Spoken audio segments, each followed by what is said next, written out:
कल हम लोगों ने थेल्स थ्योरम का प्रूफ देखा था, बेसिक प्रोपोर्शनलिटी थ्योरम। आज ट्रायंगल चैप्टर की सेकंड थ्योरम के बारे में बात करेंगे। दूसरी थ्योरम है हमारे पास area of the ratio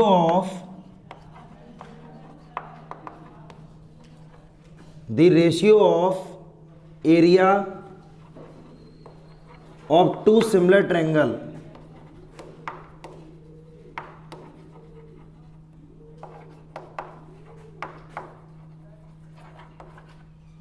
Similar triangle is equal to the square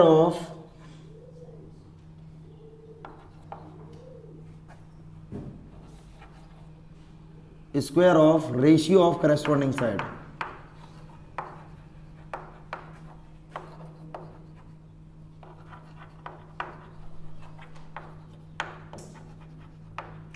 पहले आप सभी थ्योरम को एक बार अच्छे से समझ लो। थ्योरम इसमें यह है कि हमारे पास दो सिमिलर ट्रायंगल हैं हमारे पास।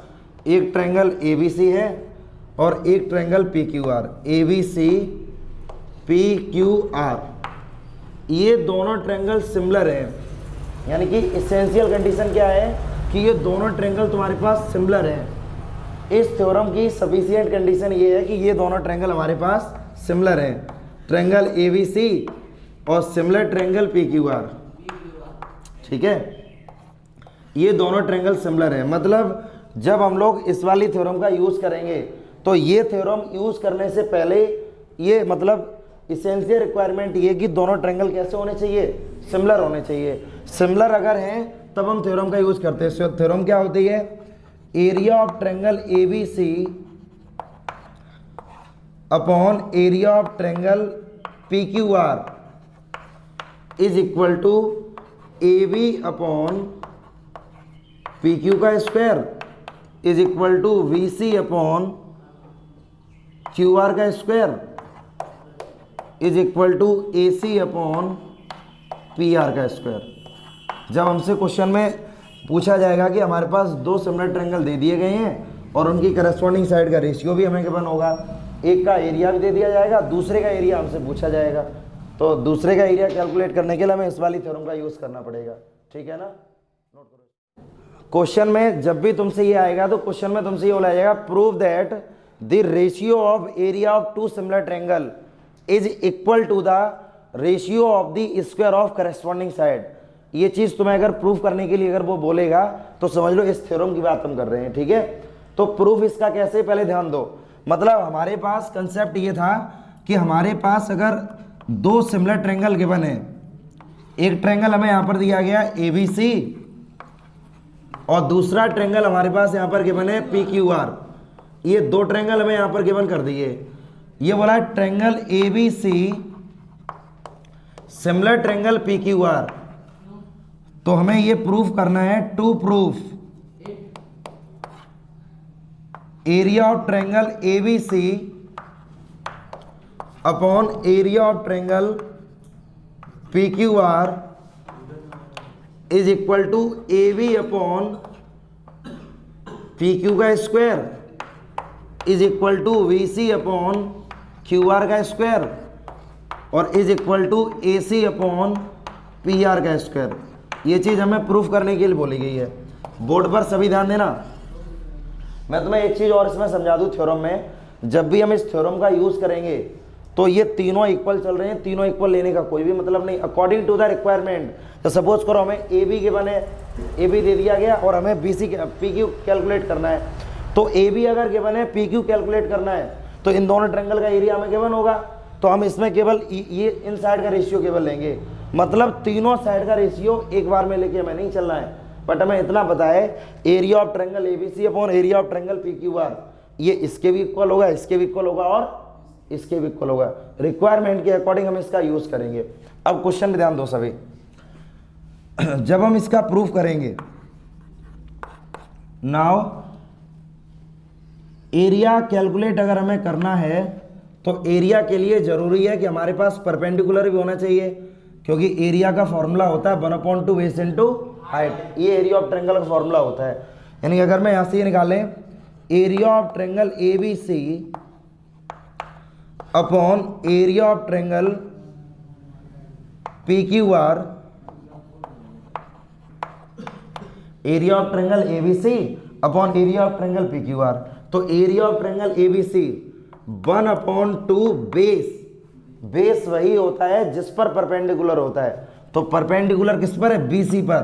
तो 1/2 बेस इंटू हाइट, हाइट हमारे पास हो जाएगी AD। और ये देखो 1/2 बेस, बेस PQR ट्रायंगल में बेस क्या हो जाएगा? बेस वही होता है जिस पर हाइट होती है। तो बेस हमारा इसमें QR हो जाएगा। तो 1/2 QR मल्टीप्लाई PM, 1/2 से 1/2 हमने कैंसिल आउट कर दिया।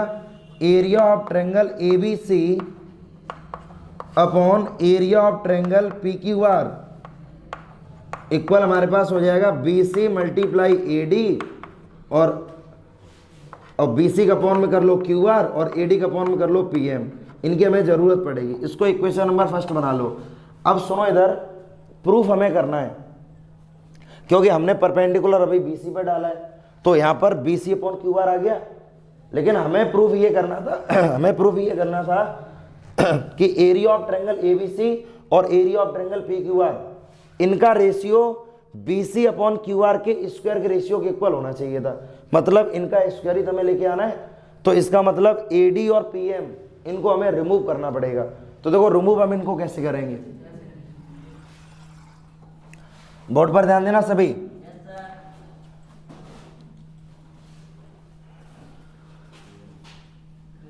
अकॉर्डिंग टू द क्वेश्चन या according to the condition, triangle ABC similar triangle PQR। देखो यहां से ट्रायंगल ABC जो है वो सिमिलर है PQR के। जब ट्रायंगल ABC PQR के सिमिलर है, इसका मतलब ये है कि angle A is equal to angle P और angle B is equal to angle Q और angle C is equal to angle R। मतलब ये कंडीशन तो हमें इसमें गिवन है। क्लियर है इतना? बट मुझे रिप्लेस केवल किसको करना है? रिप्लेस मुझे AD और PM को रिप्लेस हमें करना है। ये देखो कैसे रिप्लेस करेंगे। अच्छा एक बात बताओ, अगर इनके करस्पॉन्डिंग एंगल्स इक्वल हैं तो तुम्हें मैंने सिमिलरिटी वाले रीजन में एक चीज मैंने तुम्हें और समझाई थी। मैंने तुमसे बोला था कि अगर दो ट्रायंगल सिमिलर हैं तो करस्पॉन्डिंग साइड का रेशियो भी इक्वल होता है और करस्पॉन्डिंग एंगल भी इक्वल होते हैं। तो करस्पॉन्डिंग साइड का रेशियो मतलब इसको मैं लिख सकता हूं AB upon PQ is equal to VC upon QR और is equal to AC upon PR। ये करस्पॉन्डिंग साइड का रेशियो हो गया।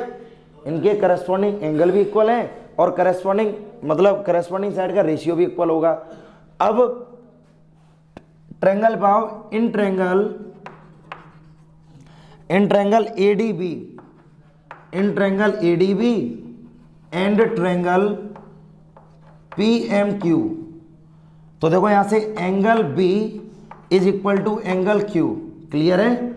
उसके बाद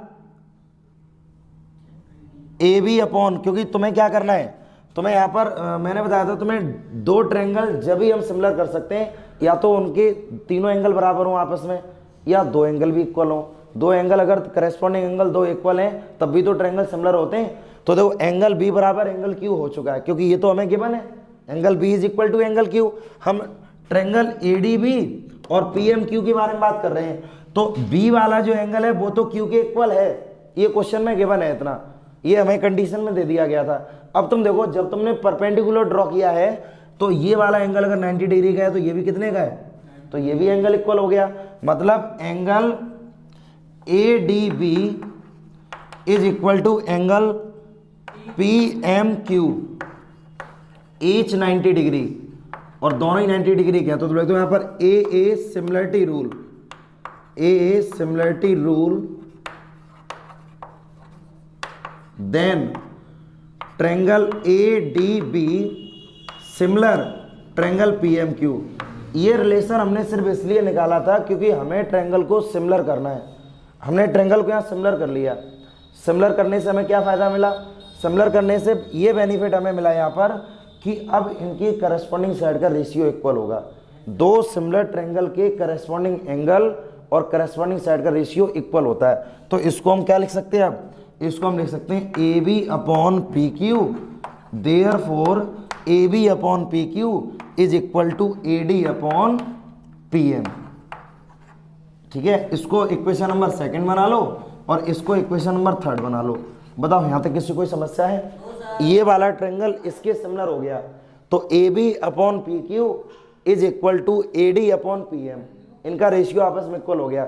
अब A B upon P Q ये अगर ए डी और पी एम के इक्वल है तो A B upon P Q किसके इक्वल था, B C upon Q R के। यानी तुम देखोगे यहाँ से अकॉर्डिंग या लो using equation number second, using equation second, तो जहां पर ए बी और पी क्यू लिखा है उसकी जगह तुम लिख सकते हो B C upon Q R और इक्वल चल रहा है A D upon P M. ठीक है, अब ये जो तुम्हारे पास रिलेशन निकला है, चाहो तो इसको नई इक्वेशन बना दो, इक्वेशन नंबर फोर्थ। अब इक्वेशन नंबर फोर्थ को तुम इक्वेशन नंबर फर्स्ट में पुट कर दो ए डी और पी एम की जगह पर, क्योंकि यहां पर भी तो ए डी और पी एम आ रहा है। ए डी पी एम की वैल्यू किसके इक्वल है, बी सी और क्यू आर के इक्वल। अब तुम सिर्फ इतना लिखोगे, तुम सिर्फ इसमें इतना कर दो, put equation fourth in equation first. Fourth को फर्स्ट इक्वेशन पुट करो, तो area of triangle A B C और area of triangle P Q R is equal to B C upon Q R multiply A D और P M किसके equal है, B C और Q are. जब दोनों का मल्टीप्लाई यहां पर करेंगे तो area of triangle A B C upon area of triangle P Q R equal हो जाएगा तुम्हारे पास B C upon Q R का होल स्क्वायर। और यही तुम्हें प्रूफ करना था। देखो उसका रीजन है, मैंने तुमसे ये बोला था रिक्वायरमेंट के अकॉर्डिंग हम साइड लेके चलते हैं, तीनों साइड का रिलेशन एक बार में प्रूफ नहीं होगा। अभी हमने परपेंडिकुलर बी सी पर लिया और परपेंडिकुलर क्यू आर पर लिया, तो B C upon Q R का स्क्वायर आ गया। अब तुम एक बार एरिया ऑफ ट्रायंगल एबीसी और पी क्यू आर निकालो, तो परपेंडिकुलर ए सी ले लेना और यहाँ पी आर ले लेना, तो ए सी अपॉन पी आर का स्क्वायर आ जाएगा। इसी तरह से तुम एक बार ए बी पर ले लेना और अदर पी क्यूब ले लेना, तो A B upon P Q का स्क्वायर आ जाएगा। अब जब तीनों ही area of triangle A B C upon area of triangle P Q R होगा, तो तीनों का रिलेशन भी आपस में इक्वल होगा। तो हम जब भी प्रूव करते हैं तो सिर्फ एक रिलेशन प्रूव करते हैं और फिर नीचे लिख दोगे, ठीक है, similarity area of triangle A B C upon area of triangle P Q R is equal to B C upon Q R का स्क्वायर और उसके बाद A B upon P Q का स्क्वायर और is equal to A C upon P R का square. यही हमारी theorem और यहाँ तक ही हमें प्रूफ करना होता है। नोट करो इसको। हम लोगों ने अभी एरिया वाली थ्योरम का प्रूफ देखा था, ठीक है।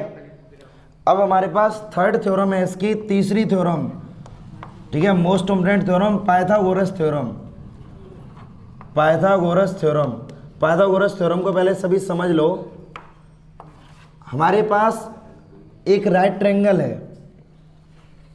हमने एक राइट ट्रायंगल यहाँ पर ड्रॉ किया, ये 90 डिग्री का एंगल इस पर बना हुआ है, ए बी और सी।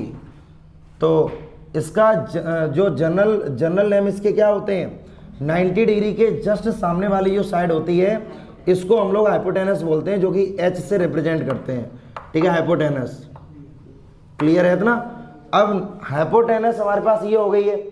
अब ये बेस भी हो सकता है और ये परपेंडिकुलर भी हम मान सकते हैं, मतलब अकॉर्डिंग टू द एंगल। अगर हमारे पास बी एंगल है, अगर मान लो हम बी एंगल लेके चलते हैं, तो एंगल के सामने वाला भी ये परपेंडिकुलर हो जाएगा। पहले केवल बेसिक उस पर ध्यान दो सभी।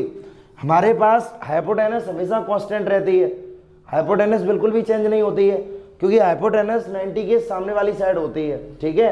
अब ये वाला एंगल अगर हम बी एंगल लेके चल रहे हैं, तो बी एंगल के सामने वाला परपेंडिकुलर हो जाएगा और ये बेस हो जाएगा। ये परपेंडिकुलर और ये बेस, परपेंडिकुलर और बेस चेंज होते हैं अकॉर्डिंग टू द रिक्वायरमेंट या अकॉर्डिंग टू द एंगल। अगर एंगल हमारे पास बी है तो एंगल के सामने वाला परपेंडिकुलर और ये बेस है, और अगर एंगल हमारे पास ये हो जाए सी, ये वाला एंगल हो जाए, तो सी के सामने वाला अब ये हो जाएगा परपेंडिकुलर और ये हो जाएगा तुम्हारे पास बेस। तो परपेंडिकुलर और बेस ये दोनों हमारे पास सेम नहीं होते हैं, केवल एक चीज कांस्टेंट रहती है, वो है तुम्हारी हाइपोटेनस। हाइपोटेनस पर कोई भी इफेक्ट नहीं पड़ता है। अगर चेंज होते हैं तो परपेंडिकुलर और बेस चेंज होते हैं। क्लियर है इतना। अब वो भी जब चेंज होते हैं जब हम एंगल को चेंज करते हैं। तो अब इसके प्रूफ पर सभी ध्यान दो। पर प्रूफ देखना है पाइथागोरस थ्योरम का। तो पाइथागोरस थ्योरम क्या होती है, एक बार थ्योरम को पहले सभी समझ लो। ये हमने यहाँ पर 90 डिग्री का एंगल बना दिया, ए बी और सी। तो प्रूफ हमारे पास जो हमें प्रूफ करना है, तो थ्योरम होती है हाइपोटेनस का square is equal to perpendicular square और प्लस बेस का स्क्वायर। तो हाइपोटेनस इसमें बीसी है, बीसी का square is equal to perpendicular, perpendicular मान लो हमारे पास एसी है, एसी का स्क्वायर, और बेस हमारे पास ए बी है, ए बी का स्क्वायर। इसको हमें प्रूफ करना है। तो देखो ये कैसे प्रूफ होगा, तो ठीक है, तो बोर्ड पर सभी ध्यान दो कि इस थ्योरम को हम कैसे प्रूफ करेंगे। ठीक है, तो प्रूफ करने के लिए सबसे पहले एक परपेंडिकुलर ड्रॉ करो। हमने यहाँ पर एक परपेंडिकुलर ड्रॉ कर लिया, ये AD, AD is the perpendicular, ठीक है, इन बीसी। जो एडी है वो बीसी पर परपेंडिकुलर पड़ा हुआ है, क्लियर है इतना। अब एडी अगर बीसी पर परपेंडिकुलर है तो कंडीशन पर सभी ध्यान देना। अब हम दो ट्रायंगल लेके चलेंगे, मतलब पूरे ट्रायंगल एबीसी ट्रायंगल को हमने डिवाइड कर दिया दो ट्रायंगल में। एक ट्रायंगल एडीबी है और एक ट्रायंगल एडीसी है। इन दो ट्रायंगल में हमने ब्रेक कर दिया इसको। अब देखना यहां से, now in triangle ADB, in triangle ADB and triangle BAC, हमने दो ट्रायंगल यहां से ले लिए। एक ट्रायंगल लिया हमने एडीबी, फिर दूसरा ट्रायंगल लिया हमने बीएसी। कंपैरिजन पर सभी ध्यान देना, ट्रायंगल एडीबी और बीएसी, इन दोनों ट्रायंगल को सिमिलर करो तो देखो सिमिलर हो जाएंगे। उसका रीजन ये है, angle ADB is equal to angle BAC, और यहां पर तुम लिख भी दोगे ईच 90 डिग्री। ट्रायंगल को सिमिलर करने के लिए सिर्फ हमारे पास दो करस्पॉन्डिंग एंगल भी अगर इक्वल मिल जाए तब भी ट्रायंगल सिमिलर हो जाते हैं। तो देखो यहां से दो करस्पॉन्डिंग एंगल, एंगल एडीबी ये भी 90 डिग्री है और एंगल बीएसी ये भी 90 डिग्री है। तो इसका मतलब ये दोनों एंगल आपस में बराबर हो गए। उसके बाद देखो ये वाला जो बी एंगल आ रहा है, angle B A B D, इस छोटे से ट्रायंगल में भी बी एंगल है, और उसके बाद ए बी सी बड़े वाले ट्रायंगल में भी बी एंगल है। तो बी एंगल हमारा कॉमन एंगल हो गया, यानी तुम इसको लिख दोगे angle A B D is equal to angle A B C, और यहां पर तुम लिख दोगे कॉमन एंगल, ये हमारा कॉमन एंगल हो गया। क्लियर है इतना, ये कॉमन एंगल है। तो अब हम क्या कर सकते हैं यहां पर, अब यहां पर लिखेंगे हम A similarity rule, A similarity rule. तो ए सिमिलरिटी रूल के according triangle A D B similar triangle B A C, ये दोनों ट्रायंगल हमारे सिमिलर हो गए। क्लियर है इतना। अब सिमिलर मैंने सिर्फ इसलिए किया है क्योंकि मुझे करस्पॉन्डिंग साइड चाहिए। तो करस्पॉन्डिंग साइड में भी हम उन साइड को लेके चलेंगे जिस साइड में, जैसे ये एडी है, इस एडी साइड को तो मैंने अपनी तरफ से कंस्ट्रक्ट किया है, तो इसका तो कोई मतलब ही नहीं है। तो हम अपनी तरफ से साइड लेके चलेंगे, साइड का रेशियो। तो देखना यहां पर, अब जैसे अगर मैं यहां पर ये ले लूं, जैसे मैंने यहां पर ले लिया BD, समझना, पहले मैंने BD ले लिया, यहां पर मैंने मान लो यहां पर BD लिख दिया, BD अपॉन बोर्ड पर सभी ध्यान देना, ये मैंने यहां पर BD लिख लिया है। तो इसका मतलब ये है, हम जो साइड लेके चल रहे हैं, तो हमारे पास जो साइड है वो BD है, जो कि एक 90 डिग्री से मिलकर बनी हुई है और एक कॉमन एंगल से, मतलब एक 90 डिग्री साइड से मिलकर बनी और एक कॉमन एंगल से। अब उस वाले ट्रायंगल के हम AC साइड लेंगे, BD upon AC is equal to, तुम लिख दो यहां पर AB अपॉन BC।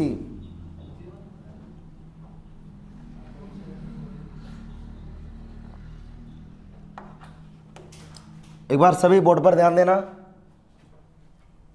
इसमें जो साइड हमने ली है, हमने यहां पर ली है BD, उसके बाद हमने यहां पर लिया है AB, AC नहीं AB। साइड का रेशियो हम कैसे लेते हैं, रेशियो पर सभी ध्यान दो। जब ये दोनों ट्रायंगल सिमिलर हो गए, तो सिमिलर में जैसे मैंने BD साइड का रेशियो लिया है, तो जो BD साइड है वो, मतलब ये वो साइड है जो एक 90 डिग्री एंगल से और कॉमन एंगल से मिलके बनी है। तो हम बड़े वाले ट्रायंगल का मतलब BAC, इसकी भी हम वो साइड लेके चलेंगे जो कॉमन एंगल और 90 डिग्री से मिलके बने। तो हमारे पास AB आ रहा है, यानी कि BD अपॉन AB। अब इसकी हाइपोटेनस है AB, इसकी हाइपोटेनस ए बी है और इसकी हाइपोटेनस बी सी है, तो इसका मतलब अब हाइपोटेनस यानी A B upon B C. तो इस तरह से हम लोगों ने रेशियो ले लिया, क्रॉस मल्टीप्लाई करो तो ये आ जाएगा ए बी का square is equal to B D का square multiply B C. Equation number, ठीक है, इक्वेशन नंबर इसको बना लो first, B D multiply B C, equation number first. And in triangle, अब हम इस वाले ट्रायंगल की बात करेंगे, इन ट्रायंगल एडीसी और and triangle C A B, and triangle C A B, same logic यहां पर भी है। पहले लिखोगे angle A D C is equal to angle CAB और यहां पर तुम लिख दोगे ईच 90 डिग्री, ये भी हमारे 90 डिग्री के हैं।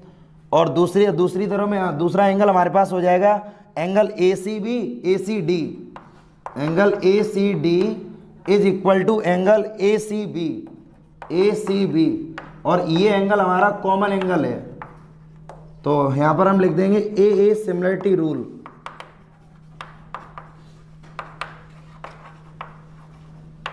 Then triangle ADC similar triangle CAB, तो ये ट्रायंगल भी हमारे सिमिलर हो गए। तो ट्रायंगल सिमिलर का मतलब ये है कि करस्पॉन्डिंग साइड का रेशियो इक्वल होगा। करस्पॉन्डिंग साइड का मतलब क्या दो, इसकी करस्पॉन्डिंग साइड, अगर हम यहाँ पर डीसी लेके चल रहे हैं तो डीसी अगर लेके चलेंगे तो DC upon AC is equal to AC upon BC, cross multiply कर दो तो ये हो जाएगा तुम्हारे पास A C square is equal to D C multiply, हमने यहाँ पर लिया डी सी और multiply B C, multiply B C. इसको बना ले इक्वेशन नंबर सेकेंड। यहाँ तक किसी को कोई डाउट है? दो इक्वेशन हमने बना ली। अब देखना सभी, समझना ध्यान से, दो इक्वेशन हमने यहाँ से बना ली हैं। अब इसमें समझ लो, अब हम यहाँ पर लिखेंगे adding equation first and second, दोनों इक्वेशन को ऐड करो। तो पहली इक्वेशन हमारे पास ए बी स्क्वायर और इधर हम ऐड करेंगे तो ए सी स्क्वायर, और इक्वल में इधर चल रहा B D multiply B C, और प्लस यहाँ चल रहा D C multiply B C. अब समझना इधर ए बी का स्क्वायर प्लस ए सी का स्क्वायर इज इक्वल टू, अगर हम बी सी को कॉमन ले लें तो यहाँ पर बचेगा बी डी प्लस के डी सी। अब देखो बी डी में जब हम डी सी को प्लस करेंगे तब ये किसके इक्वल जाएगा, बी सी के इक्वल, तो वहाँ पर रिजल्ट आ जाएगा ए बी का स्क्वायर और प्लस के ए सी का square is equal to B C multiply B C. तो रिजल्ट आ जाएगा ए बी का स्क्वायर प्लस ए सी का square is equal to B C का स्क्वायर, और यही हमें प्रूफ करना था। देखो यहाँ से बी सी का square is equal to A C square plus A B square, और इसको हम लोग बोलते हैं पाइथागोरस थ्योरम, पाइथागोरस थ्योरम। ठीक है, नोट करो इसको।